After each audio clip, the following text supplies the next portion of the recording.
Hello, help me load എന്ന YouTube ചാനലിലേക്ക് എല്ലാവർക്കും സ്വാഗതം. ഞാൻ നിങ്ങളുടെ സ്വന്തം ബെൻസി. എല്ലാവർക്കും സുഖമല്ലേ?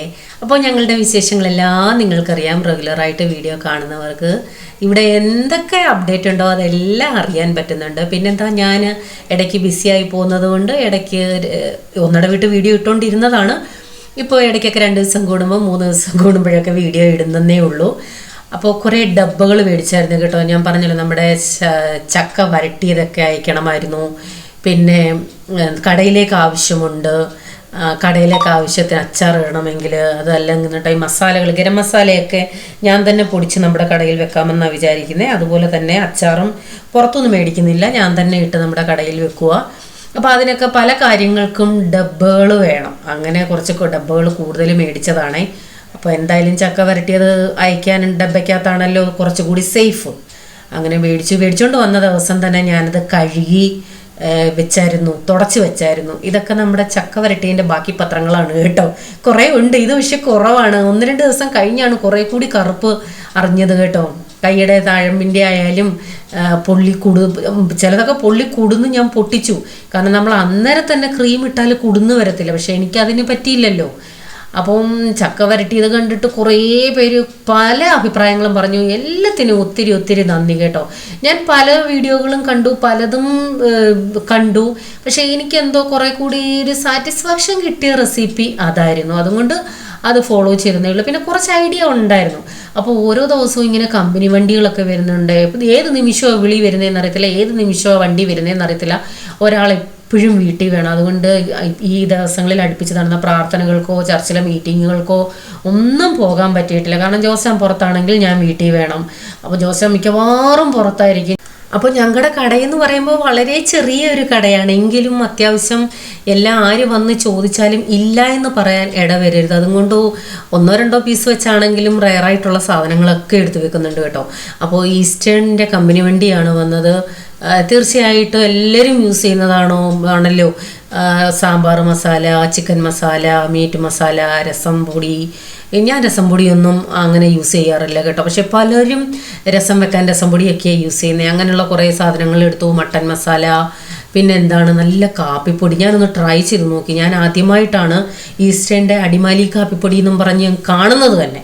അപ്പോൾ അന്നത്തെ ദിവസം തന്നെ ഞാനൊന്ന് ട്രൈ ചെയ്തു. നല്ലതാണോ ഇല്ലേന്ന് അറിയണമല്ലോ. അപ്പോൾ നല്ല കാപ്പിപ്പൊടി കേട്ടോ. സാധാരണ പുറത്തുനിന്ന് എനിക്ക് കാപ്പിപ്പൊടി മേടിക്കാൻ പേടിയാണ്. പുളിപ്പ് കാണുമ്പോൾ പുളിയൻ കാപ്പിപ്പൊടി എന്നൊക്കെ പറയുമല്ലോ. പക്ഷെ ഇത് നല്ല ടേസ്റ്റുള്ള സാധാ കാപ്പിപ്പൊടി പോലെ തന്നെ നല്ല കാപ്പിപ്പൊടി. അപ്പോൾ പിന്നെ കുറച്ച് മുളക് പൊടി, മല്ലിപ്പൊടി അല്ലാതെ തന്നെ മില്ലിലെ പൊടിച്ച് വെക്കുന്നുണ്ട്. അത് ഞാൻ ഈ വീഡിയോയിൽ ഉൾപ്പെടുത്തിയിട്ടുണ്ട്. അതൊക്കെ അടുക്കിപ്പറക്കണം. അടുക്കിപ്പറക്ക് ഞാൻ എപ്പോൾ ഫ്രീ ആവുന്നു അന്നേരമാണ് കേട്ടോ. അപ്പോൾ ഇത് കൊണ്ടുവന്ന ഉടൻ തന്നെ അടുക്കി പെറുക്കിയില്ല. ഇതൊക്കെ മില്ലിൽ നിന്നും ഡയറക്റ്റ് വരുത്തിയ മുളക് പൊടി, അതുപോലെ തന്നെ പുളി കുത്തിയെടുക്കുന്നിടത്തുനിന്ന് എടുത്ത നല്ല പുളി, പിന്നെ മഞ്ഞപ്പൊടി, ഗരം മസാല ഞാൻ പറഞ്ഞല്ലോ ഞാൻ വീട്ടിൽ തന്നെ പൊടിക്കുകയാണ്. മല്ലിയും മുളകും ഒക്കെ വീട്ടിൽ തന്നെ ചെയ്യണമെന്നുണ്ടായിരുന്നു. പക്ഷേ എല്ലാം കൂടെ എന്നെ കൊണ്ട് കൂടിയാൽ കൂടുന്നില്ലെന്നേ. ഒരു ശരീരവും 2 കൈയും മാത്രമേ ഉള്ളൂ, എന്തെല്ലാം ഞാൻ ചെയ്യും. അതുകൊണ്ട് ജോസൻ പറഞ്ഞു, വേണ്ട, തൽക്കാലം നമുക്ക് മില്ലിൽ നല്ല വിശ്വസ്തതയുള്ളിടത്തുനിന്ന് മേടിക്കാൻ. ഞങ്ങളുടെ വീട് വെച്ചിരിക്കുന്ന എല്ലാ സാധനങ്ങളും പോയി കണ്ട് ഞങ്ങൾക്ക് ഇഷ്ടപ്പെട്ട്. ഈവൻ ബേക്കറി സാധനങ്ങളാണെങ്കിൽ പോലും വെക്കുന്നത് പല സ്ഥലങ്ങളിൽ പോയി ഉണ്ടാക്കുന്നത് കണ്ട് നല്ല വൃത്തിയുണ്ടെന്ന് മനസ്സിലാക്കിയ ചേച്ചിമാരുണ്ടാക്കുന്ന സ്ഥലത്തു നിന്നാണ് ഞങ്ങൾ ബേക്കറി പോലും ഓർഡർ ചെയ്യുന്നത്. കാരണം കൊടുക്കുവാണെങ്കിൽ നല്ല സാധനം കൊടുക്കണമല്ലോ. അപ്പോൾ ഇന്നത്തെ വീഡിയോ എന്ന് പറയുന്നത് 2 ദിവസത്തെ ചെറിയ ക്ലിപ്സുകൾ ഞാൻ ഇതിൽ ആഡ് ചെയ്തിട്ടുണ്ട്. ഇത് വലിയൊരു കഥയാണ് കേട്ടോ. നമ്മുടെ ഒരു സബ്സ്ക്രൈബർ ആന്ധ്രയിൽ എലമെൻസിൻ്റെ കുറച്ച് പ്രോഡക്റ്റുകൾ ഓർഡർ ചെയ്തായിരുന്നു. അതിനകത്ത് വേദനയ്ക്കുള്ള ചാമ്പ്യൻ തൈലമുണ്ടല്ലോ. നമ്മുടെ ദിവസം പാക്ക് ചെയ്തപ്പോൾ ഒരെണ്ണത്തിന് 2 വെച്ച് കൊടുത്തു. അപ്പോൾ പുള്ളിക്കാരി ഇങ്ങോട്ട് ഫോൺ ചെയ്തു, എനിക്ക് 2 ഉണ്ട്, ഒരെണ്ണത്തിൻ്റെ വിലയിലേ എടുത്തിട്ടുള്ളൂ.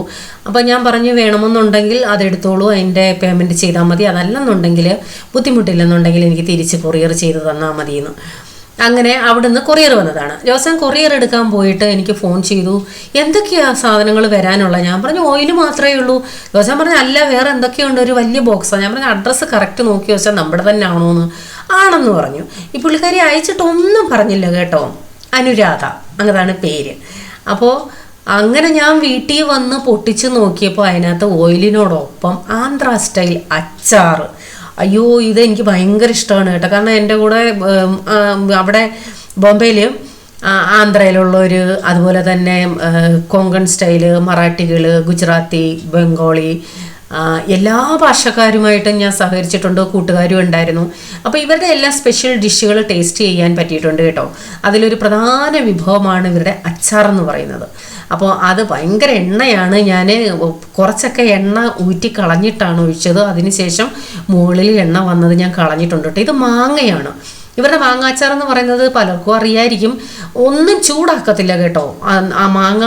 ആ മാങ്ങാണ്ടിയോട് കൂടി തന്നെ കട്ട് ചെയ്തിട്ട് അതിനകത്ത് മസാലയൊക്കെ ഇട്ട് എണ്ണ ഒഴിച്ച് മിക്സ് ചെയ്ത് ചിലപ്പോൾ ഒരു ദിവസം ഒന്ന് വെയിൽ കൊള്ളിക്കും. അങ്ങനെയാണ് ചെയ്യുന്നത്. ഇപ്പം ഞാൻ ഈ ടേസ്റ്റ് നോക്കുന്ന സംഭവം ഉണ്ടല്ലോ, അതെന്തുവാണെന്നൊന്നും എനിക്ക് അറിയില്ലായിരുന്നു. പിന്നീടാണ് മനസ്സിലായത്. ഞാൻ ഇതൊക്കെ കിട്ടിക്കഴിഞ്ഞിട്ട് അതിൻ്റെ ഫോട്ടോ ഒക്കെ ഇട്ടപ്പോഴാണ്, സംസാരിച്ചപ്പോഴാണ് മനസ്സിലായത് ഇത് തക്കാളി അച്ചാറാണ്. ഞാൻ തക്കാളി അച്ചാറിൻ്റെ റെസിപ്പി ഇട്ടിട്ടുണ്ട്.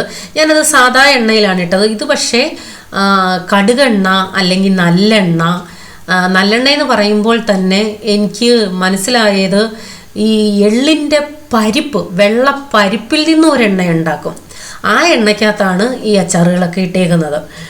അപ്പോൾ എനിക്ക് തന്നെ അറിയത്തില്ല എന്ത് ഫീലിംഗ് ആയിരുന്നെന്ന്. കാരണം നമ്മുടെ ഒരു സബ്സ്ക്രൈബർ അയച്ചെന്ന ഗിഫ്റ്റ് എന്ന് വേണമെങ്കിൽ പറയാം. ഒരു ഹിൻറ്റ് പോലും തന്നില്ല ഈ സംഭവം അയക്കുന്നുണ്ടെന്നുള്ളത്.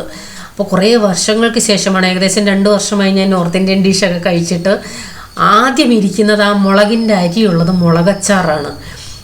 അതിനുശേഷം നടുക്കത്തത് തക്കാളി അച്ചാർ, അതിൻ്റെ അപ്പുറത്തത് മാങ്ങ അച്ചാർ. അപ്പോൾ എണ്ണ കുറേയൊക്കെ ഊറ്റിക്കളഞ്ഞിട്ടാണ് ഞാൻ എടുത്തേക്കുന്നത് കുറേ നാളത്തേക്ക്. അതായത് ഈ അച്ചാർ എന്നൊക്കെ പറയുന്നത് ഈ ഒരു കിമ്മിണി എടുത്താൽ മതി. നമ്മൾ സാധാ നമ്മുടെ അച്ചാറിൻ്റെ കൂട്ടല്ലിത്. ഭയങ്കര സ്പൈസിയുമാണ്, അതുപോലെ തന്നെ ഭയങ്കര ഉപ്പുമുണ്ട്. കാരണം ഒരു വർഷത്തേക്ക് മൊത്തമാണ് ഇവരിട്ട് വെക്കുന്നതേ. അപ്പോൾ അതുപോലെ ഉപ്പ് ചേർത്തെങ്കിലേ ഇത് കേടാവാതിരിക്കത്തുള്ളൂ. അങ്ങനെ ഉണ്ടാക്കുന്ന അച്ചാറാണ്. കുറച്ച് നാളായിട്ട് എനിക്ക് ഈ കാസ്റ്റ് അയൺ എടുക്കുന്നത് ഭയങ്കര മടിയായിരുന്നു കേട്ടോ. അത് മെയിൻറ്റെയിൻ ചെയ്യാനുള്ള ഒരു ബുദ്ധിമുട്ടാണെന്ന് മനസ്സിലൊരു തോന്നലുണ്ടായിരുന്നു. പക്ഷേ ഇപ്പോൾ ഉപയോഗിച്ച് ഭയങ്കര ഈസിയാണ് മെയിൻറ്റെയിൻ ചെയ്യാൻ. അപ്പോൾ അതുകൊണ്ട് ഇപ്പോൾ സ്ഥിരം ഞാൻ ഇതെടുക്കാറുണ്ട്. കഴിഞ്ഞ പ്രാവശ്യം വെണ്ടയ്ക്ക മെഴുക്കുരുട്ടിയത് ഇതിനകത്തായിരുന്നു. അതിനുശേഷം ഞാൻ പാവയ്ക്ക മെഴുക്കുരുട്ടിയിരുന്നു. വീണ്ടും പാവയ്ക്ക മെഴുക്കുരുട്ടിയാണ് ഇന്ന്. സത്യമായിട്ടും എനിക്കറിയത്തില്ല ഇനി പാവയ്ക്കയുടെ ആണോ അതോ ഈ പാത്രത്തിൽ ചെയ്യുന്നുണ്ടാണോ. ഒട്ടും കയ്പില്ലെന്നേ. സാധാരണ പാവയ്ക്ക എന്നൊക്കെ പറയുന്നത് നന്നായിട്ട് മൊരിച്ചെടുക്കണം കയ്പില്ലാതിരിക്കാൻ. ഇതൊരു പകുതി അങ്ങോട്ട് വയളുമ്പോൾ തന്നെ നമുക്ക് കഴിക്കാൻ പറ്റുന്ന പരുവമാണ്. അത്ര ടേസ്റ്റാണ്. അപ്പോൾ ഇപ്പോൾ എനിക്ക് തോന്നുന്നു എൻ്റെ ഈ പാത്രം നന്നായിട്ട് മയങ്ങിയിട്ടുണ്ടെന്ന്. എണ്ണ ഇതും കൂടുതലാണ്. ഇത്രയും പോലും എണ്ണ വേണ്ടായിരുന്നു. അപ്പോൾ പാവയ്ക്ക നല്ലതുപോലെ ഇട്ട് ഇതിൻ്റെ ഗുണമെന്ന് പറഞ്ഞാൽ ഇങ്ങനെ കിടന്നങ്ങ് റെഡി ആയിക്കോളും. നമ്മൾ അതിൻ്റെ കൂടെ നിൽക്കുകയേ വേണ്ട. തോരൻ വെക്കാനായിട്ട് ചക്കക്കുരുവാണ് എടുത്തിരിക്കുന്നത്. കുറേ ചക്കക്കുരു ഉണ്ട്. ചക്കക്കുരു അരിയുന്നത് നിങ്ങൾക്ക് കുഞ്ഞുകുഞ്ഞായിട്ട് ചീകി അരിയണമെങ്കിൽ അരിയാം കേട്ടോ. അതൊക്കെ നമ്മുടെ ഇഷ്ടം. നമുക്ക് പറ്റുന്ന രീതിയിൽ ചെറുതായിട്ടോ വലുതായിട്ടോ ഒക്കെ അരിയാം. എനിക്ക് പറ്റുന്ന രീതിയിൽ ചെറുതായിട്ട് അരിഞ്ഞിട്ടുണ്ട്. പിന്നെ ഇച്ചിരി വലുതായിട്ട് അരിഞ്ഞാൽ ഇവിടെ എന്തിനാണ് ഇങ്ങനെ വലുതായിട്ട് അരിഞ്ഞത്, എനിക്ക് ചെറുതായിട്ട് വേണം, അങ്ങനെയുള്ള നിബന്ധനകളോ ഒന്നുമില്ല. ചവച്ച് കഴിക്കാൻ പല്ലുള്ളത് കൊണ്ട് എങ്ങനെ കൊടുത്താലും എങ്ങനെ കിട്ടിയാലും കഴിക്കും. അതൊന്നും ഒരു പ്രശ്നമില്ല. നല്ലപോലെ വെക്കണമെന്ന് മാത്രമേ ഉള്ളൂ.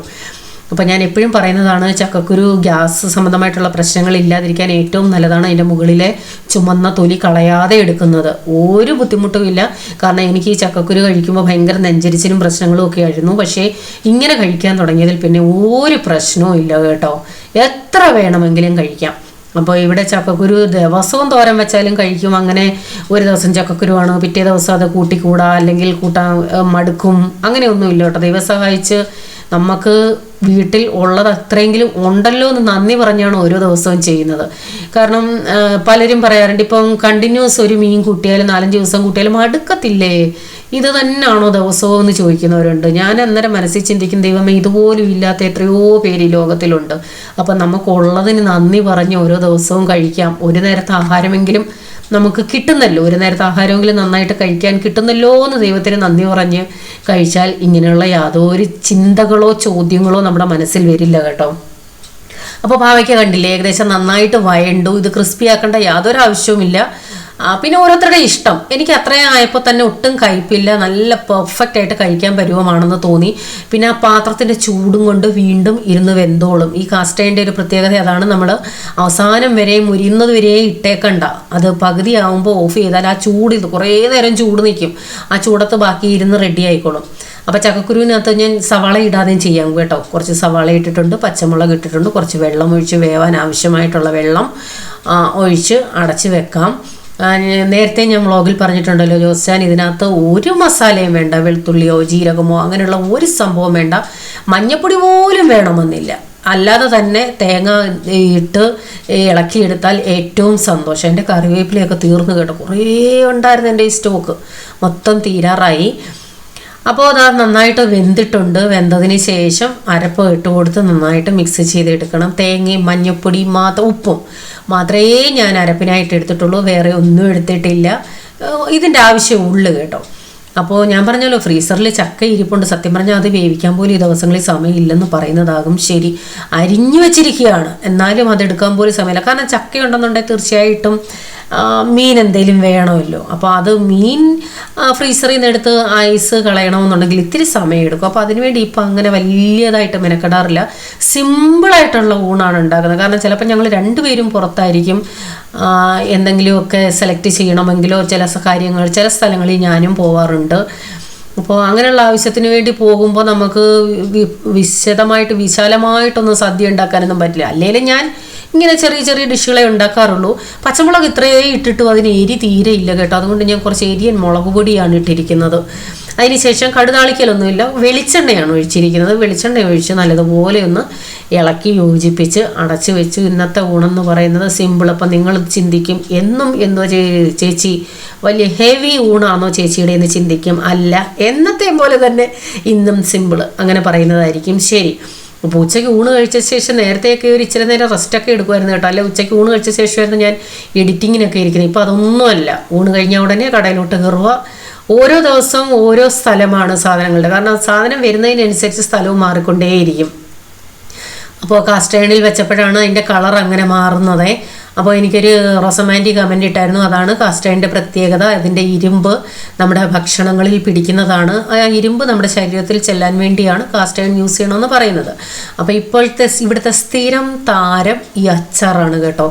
ഈ അച്ചാറുണ്ടെങ്കിൽ വേറെ ഒന്നുമേ വേണ്ട. കാരണം നോർത്ത് ഇന്ത്യൻസ് ഈ അച്ചാർ കൂട്ടിയാണ് ഈവൻ ചപ്പാത്തി ദോശ പോലും കഴിക്കുന്നത്. ഇത് ഞാൻ തന്നെ ഇടിച്ച ചമ്മന്തിപ്പൊടിയാണ്. ഞാൻ വീഡിയോ എടുത്തിട്ടില്ല കേട്ടോ, കാരണം പറ്റുന്ന സാഹചര്യമല്ലായിരുന്നു, പെട്ടെന്ന് ഉണ്ടാക്കിയതാണ്. അപ്പോൾ കുറച്ച് ഇവിടെ എടുത്ത് വെച്ചു. നല്ല ഞാൻ ഉണ്ടാക്കിയതുകൊണ്ട് പറയുകയല്ല കേട്ടോ, നല്ല ചമ്മന്തിപ്പൊടിയായിരുന്നു. കുറേ വർഷങ്ങൾക്ക് ശേഷം ഞാൻ തനിയെ ചമ്മന്തിപ്പൊടി ഉണ്ടാക്കിയിട്ടേ ഇല്ല കേട്ടോ. വീട്ടിലുള്ളപ്പോൾ അമ്മയുടെ കൂടെ നിന്ന് ചെയ്തിട്ടുണ്ടെന്നുള്ളതല്ലാതെ ഞാൻ തനിയെ ചെയ്തിട്ടേ ഇല്ല. എനിക്ക് ഇതിനകത്ത് ഈ മുളകൊക്കെ അരി ഇച്ചിരി കിടക്കുന്നത് ഇഷ്ടമാണ്, ഇടയ്ക്ക് കടിക്കാൻ. എല്ലാവർക്കും ഇഷ്ടമാവണമെന്നില്ല. അത്യാവശ്യം നല്ല എരിയുമുണ്ട്. പിന്നെ തൈരും. ഇന്നത്തെ ഊണെന്ന് പറയുന്നത് ഒന്നുമില്ലെങ്കിലും ഈ തൈരും ചമ്മന്തിപ്പൊടി അല്ലെങ്കിൽ തൈരും അച്ചാറും മാത്രം മതി ഈ ചോറുണ്ണാൻ. ഈ അച്ചാർ ഒരു ഇച്ചിരിയും ഇട്ടാൽ മതി. നല്ല ഉപ്പാണ്. അതുകൊണ്ട് തന്നെ കറികൾക്ക് ഉപ്പ് കുറവാണെങ്കിലും നമുക്ക് യാതൊരു പ്രശ്നവുമില്ല, സൂപ്പറായിട്ട് കഴിക്കാം. അപ്പോൾ 1 കിലോ ചമ്മന്തിപ്പൊടി കാക്കിലോ ആക്കി 4 പാക്കറ്റാക്കി കടയിൽ വെച്ചിട്ടുണ്ട്. അത്യാവശ്യം ആരെങ്കിലും ചോദിക്കുവാണെങ്കിൽ കൊടുക്കാനായിട്ട്. ബാക്കിയുള്ളതാണ് ഞാൻ വീട്ടിൽ വെച്ചേക്കുന്നത്. നിങ്ങൾക്ക് ഇഷ്ടപ്പെട്ടോ ഇന്നത്തെ ലഞ്ച്? ഒരു ഈസി ലഞ്ച് എനിക്കിഷ്ടപ്പെട്ടു കേട്ടോ. എനിക്ക് പിന്നെ തൈരും ചമ്മന്തിയും ഉണ്ടെങ്കിൽ പിന്നെ വേറെ ഒന്നിൻ്റെ ആവശ്യമില്ല. അതുകൊണ്ട് തന്നെയാണ് ഞാൻ ഇന്ന് മീൻ വറക്കാഞ്ഞത് കേട്ടോ. അപ്പം ഞാൻ പറഞ്ഞല്ലോ, ഓരോ ദിവസവും സാധനങ്ങൾ വരുന്നതിനനുസരിച്ച് സ്ഥലങ്ങളും മാറും. ഇന്നത്തെ സ്ഥലമായിരിക്കത്തില്ല നാളെ എന്ന് പറയുന്നത്. അപ്പോൾ എന്നും സ്കൂൾ കഴിഞ്ഞിട്ട് വൈകിട്ട് ഇവർ രണ്ടുപേരും ഇതിനകത്ത് കാണും കേട്ടോ, സഹായിക്കാനായിട്ട്. അപ്പോൾ അവരും പറയും അത് അവിടെ വെക്കാം, ഇതിവിടെ വെക്കാം. ഓരോന്നും ഇങ്ങനെയൊക്കെ എടുത്ത് വെക്കുന്ന ഈ മുട്ടായികളൊക്കെ നമ്മൾ കട ഓപ്പൺ ആയി കഴിഞ്ഞാൽ ഫ്രണ്ടിലെ ഷെൽഫ് ഇതുണ്ടല്ലോ, ഷോക്കേസോ ഷെൽഫോ എങ്ങനെ വേണേലും പറയാം. അപ്പോൾ അവിടെ വെക്കത്തേ ഉള്ളൂ കേട്ടോ. തൽക്കാലം ഇങ്ങോട്ടൊന്ന് ഒതുക്കി വെച്ചിരിക്കുന്നേ ഉള്ളൂ. ഇന്ന് ഞാൻ ഈ വീഡിയോ എഡിറ്റ് ചെയ്യുന്ന സമയത്ത് കടയിൽ ഇവിടെങ്ങും സ്ഥലമില്ലാത്ത രീതിയിൽ സാധനങ്ങളായിട്ടുണ്ട് കേട്ടോ. ഈ ഷെയ്ഡിലൊന്നും വെക്കാൻ സ്ഥലമില്ല. ഇനിയിപ്പം അതിൻ്റേതായിട്ടുള്ള രീതിയിൽ കുറച്ചുകൂടെ ഒന്ന് അറേഞ്ച് ചെയ്യണം. ഷോക്കേസ് പോലുള്ളതിൻ്റെ താഴെയൊക്കെ ഇനി ആട്ടകളൊക്കെ അടുക്കണം, എങ്കിലേ കാര്യങ്ങൾ നടക്കത്തുള്ളൂ. ഓരോ ദിവസവും സാധനങ്ങൾ വരുന്നുണ്ടല്ലോ, അതനുസരിച്ച് ഓരോരുത്തരത്തോട്ടൊന്ന് അടുക്കി വെക്കുന്നു, വീണ്ടും സ്ഥലം മാറും. അപ്പോൾ ഒരുമാതിരിപ്പെട്ട എല്ലാം ഉണ്ട് കേട്ടോ. അപ്പോൾ എന്തൊക്കെയാണ് ഞങ്ങളുടെ കടയിലുള്ളതെന്ന് ഞാൻ ഒരു വീഡിയോ ഇടാൻ നിങ്ങൾക്ക് കാണാൻ താല്പര്യം ഉണ്ടോ ഇല്ലയോ എന്നൊന്നും എനിക്കറിയില്ല. പക്ഷേ എനിക്ക് തോന്നുന്നു ഞങ്ങളുടെ വീടിൻ്റെ അടുത്തുള്ളവരൊക്കെ ഈ വീഡിയോ കാണുകയാണെങ്കിൽ അവർക്കൊരു മനസ്സിലാകാൻ വേണ്ടി ഇന്ന സാധനം അവിടെ ചെന്നാൽ മതി, കിട്ടും. അപ്പോൾ ഞാൻ പറഞ്ഞില്ല എങ്കിൽ പോലും ഒരു വീട്ടിൽപ്പെട്ട എല്ലാ സാധനങ്ങളും ഇവിടെ ഉണ്ട്. അപ്പോൾ ചില സാധനങ്ങൾ ഓരോരുത്തർ ചോദിച്ച് വരുമ്പോഴാണ് അയ്യോ അതുകൂടെ വേണമെന്ന് പറയുന്നത്. എക്സാമ്പിൾ ബ്ലേഡ്, ഒരാൾ ബ്ലേഡ് വന്ന് ചോദിച്ചു, ഇല്ലായിരുന്നു, അപ്പോൾ അതെടുത്ത് വെച്ചു. അരിപ്പ, ഇതൊന്നും ഞങ്ങൾ ചിന്തിച്ചതല്ല, ഈ ചായ ഇരിക്കുന്ന അരിപ്പേ, അപ്പം അതും എടുക്കണം. അപ്പോൾ നിങ്ങൾ ചിന്തിക്കും ചേച്ചി ഉദ്ഘാടനം കഴിഞ്ഞോ, വിൽപ്പന തുടങ്ങിയോ എന്ന്. സത്യം പറഞ്ഞാൽ കുറേ നാൾ മുമ്പേ സാധനങ്ങൾ കുറേശ്ശെ എടുത്ത് വെക്കുന്നുണ്ടല്ലോ. ഞങ്ങൾ എപ്പോൾ കട തുറന്ന് അടുക്കി പറക്കുന്ന അന്നേരം ആരെങ്കിലും എന്തെങ്കിലും സാധനം ഉണ്ടോ എന്ന് ചോദിച്ചു വരും. അപ്പോൾ ഇപ്പോഴും എപ്പോൾ കടയിൽ വന്നാലും എന്തെങ്കിലുമൊക്കെ 1-2 പേര് മേടിച്ചുകൊണ്ട് പോകാറുണ്ട് കേട്ടോ, ഉണ്ടോ എന്ന് ചോദിച്ചിട്ട്. ഉദ്ഘാടനം ഇനി വരാനിരിക്കുന്നതേ ഉള്ളൂ. അപ്പോൾ ഇങ്ങനെയൊക്കെയുള്ള കാര്യങ്ങൾ ഓരോരുത്തരും വന്ന് ചോദിക്കുന്നതിനനുസരിച്ച് ഡയറിയിൽ എഴുതി വെച്ചിട്ട് അങ്ങനെയും എടുത്ത് വെക്കുന്നുണ്ട്. ഓരോരുത്തരുടെ ഇഷ്ടങ്ങൾ എന്താണെന്ന് നമുക്കറിയില്ലല്ലോ. തൽക്കാലം എല്ലാ ബ്രാൻഡിൻ്റെയും എല്ലാ സാധനങ്ങളും കുറേശ്ശെ എടുത്ത് വെച്ചിട്ടുണ്ട്. പിന്നെ നമുക്കൊരു ഐഡിയ കിട്ടത്തുള്ളൂ ഏത് ബ്രാൻഡാണ് കൂടുതൽ പോകുന്നത്, ഏതാണ് നല്ലതൊന്നും. ചിലർ ബ്രാൻഡ് യൂസ് ചെയ്താൽ അവർക്കത് മാത്രം മതി, വേറെ ഏത് കൊടുത്താലും അംഗീകരിക്കണം എന്നില്ല. അപ്പോൾ ഇത് ഇവിടെ ഡയറക്റ്റ് അങ്ങ് പൊടികൾ വെച്ചേക്കുമായിരുന്നു. അപ്പോഴാണ് നമ്മുടെ ടീച്ചറമ്മ വീഡിയോ കണ്ടിട്ട് പറഞ്ഞത് അത് അങ്ങനെ വെക്കരുത്, പൊടികളൊക്കെ തണുത്ത് പോകാൻ ചാൻസ് ഉണ്ട്, അതുകൊണ്ട് ചാക്കോ അല്ലെങ്കിൽ ഇതുപോലെ ഫേസ് ബോർഡ് എന്നാണ് പറഞ്ഞെന്ന് തോന്നുന്നു, കട്ട് ചെയ്തിട്ടിട്ട് അടുക്കി വെക്കണമെന്ന്. അപ്പോൾ അങ്ങനെയുള്ള പരിപാടികളാണ്, അതെല്ലാം അടുക്കി വെച്ചു. പക്ഷേ ഇതെല്ലാം വീണ്ടും സ്ഥലം മാറും. അതിൻ്റെ താഴത്തെ മറ്റേ ഇതുണ്ടല്ലോ, ഇതിൻ്റെ താഴത്തെ തട്ടിലോട്ട് അതെല്ലാം വെക്കണം, എങ്കിലേ സ്ഥലം തികയത്തുള്ളൂ. ഇതൊക്കെയാണ് ഇപ്പോൾ രാത്രിയിലത്തെ പണികൾ കേട്ടോ. ചില ദിവസം പാതിരാത്രി 12 മണി വരെ ഞങ്ങൾ ഇതിനകത്തായിരിക്കും. അപ്പോൾ ഇന്നത്തെ ദിവസം ഇത് കഴിഞ്ഞതിന് ശേഷമാണ് ഞാൻ നമ്മുടെ ചക്ക വരട്ടിയത് പാക്ക് ചെയ്യാനായിട്ടിരുന്നത്. എല്ലാം വെയിറ്റ് നോക്കി കറക്റ്റ് ബോട്ടിലാക്കി ചെയ്യണമായിരുന്നു. അത് കുറേ സമയം പോയി എനിക്ക്. കറക്റ്റായിട്ട് അതിൻ്റെ മുകളിൽ പേപ്പറൊക്കെ വെച്ച് ഒട്ടിക്കുകയൊക്കെ ചെയ്യണമായിരുന്നു. ജോസ്റ്റാനാണ് പാക്ക് ചെയ്യുന്നത്. അത് പാക്കിങ്ങിന് കയറി ഞങ്ങളുടെ പാക്കിങ് കഴിഞ്ഞപ്പോൾ ഏകദേശം വെളുപ്പിന് 2 മണിയായി കേട്ടോ. ഒട്ടും ലീക്കാവാതെ നല്ല രീതിയിൽ ചെയ്യണമായിരുന്നു. അപ്പോൾ ഇതൊക്കെയായിരുന്നു ഞങ്ങളുടെ വിശേഷങ്ങൾ. അപ്പോൾ തുടർന്നും ഇതുപോലെയുള്ള കൊച്ചു വീഡിയോയുമായിട്ട് വരാം. ഇന്നത്തെ വീഡിയോ നിങ്ങൾക്ക് എത്രത്തോളം ഇഷ്ടപ്പെട്ടു എന്നറിയില്ല. എന്തുണ്ടെങ്കിലും കമൻറ്റ് ഇടാൻ മറക്കരുതേ. അപ്പോൾ വീണ്ടും പുതിയ വീഡിയോയുമായി വരാം. Till then bye, God bless you.